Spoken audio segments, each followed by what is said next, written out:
আজকে আমি এরকম এক বস্তা বোতল নিয়ে বেরিয়েছি, যে বোতলগুলো আজকে আমি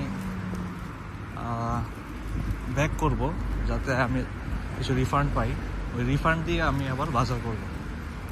আমি আছি এখন, আমাদের ওই ফজলে ভাই আছে, ওই ফজলে ভাই আরও এক বস্তা নিয়ে এসেছে। ভাই কয়টা বোতল হইলো এখানে?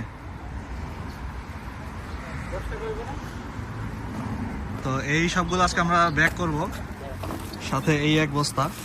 দেখি আমরা ঠিক কত টাকা পাই। তো আমরা এখন চলে আসলাম সুপার শপে। যে সুপার শপে আমরা এখন এসে 2 ব্যাগ বোতল রিফান্ডের জন্য দিব।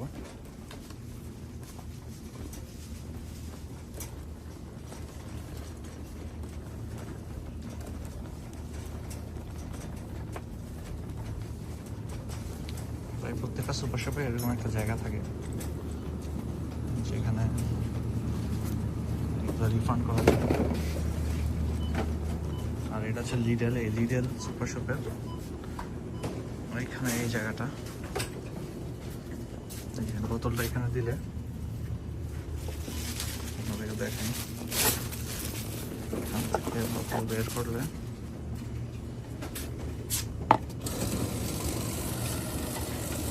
প্রতিটার জন্য 25 পয়সা করে পাবো, 25 সেন্ট ইউরোতে, যেটা বাংলাদেশি টাকায় হয়তো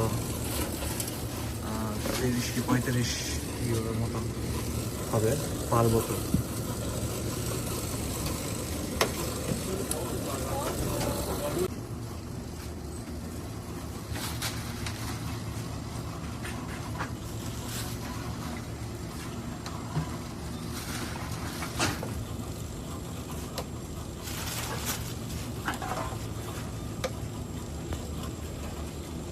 এরকম প্রতিটা বোতলের জন্য 25 সেন্ট।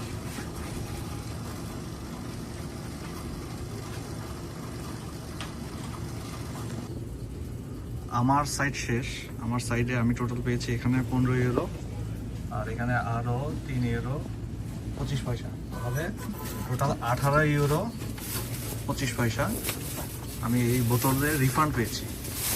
এখন আমরা দেখব আমাদের ফজলে ভাই কত পায়। ফজলে ভাই আমার একটু কম হবে, তো আশা করতে পারতেছি ওনার 14-15 ইউরো তো হওয়ার কথা।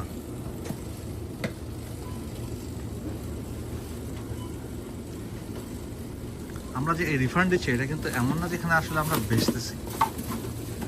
এটা হচ্ছে আমরা যখন এই কোকগুলো কিনেছি বা পানির বোতল, দুধের বোতল যখন কিনেছি, তখন বিল করার সময় এখানে আমরা এক্সট্রা কিছু টাকা দিয়ে থাকি, এই 25 পয়সা। মানে এই 25 সেন্টটাই আবার তারা আমাদেরকে ফেরত দিচ্ছে।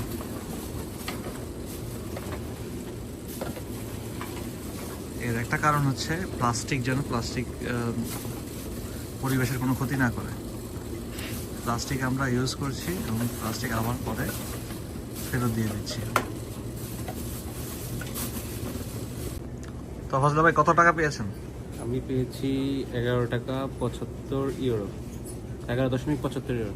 হ্যাঁ, তো এখন আমরা এই যে টাকাটা স্লিপ পেয়েছি, এই স্লিপ দিয়ে আমরা এখানে কেনাকাটাও করতে পারি, আবার যে টাকাটা বাড়তি থাকবে সেটা আমরা ওখান থেকে ক্যাশ নিয়ে যেতে পারি।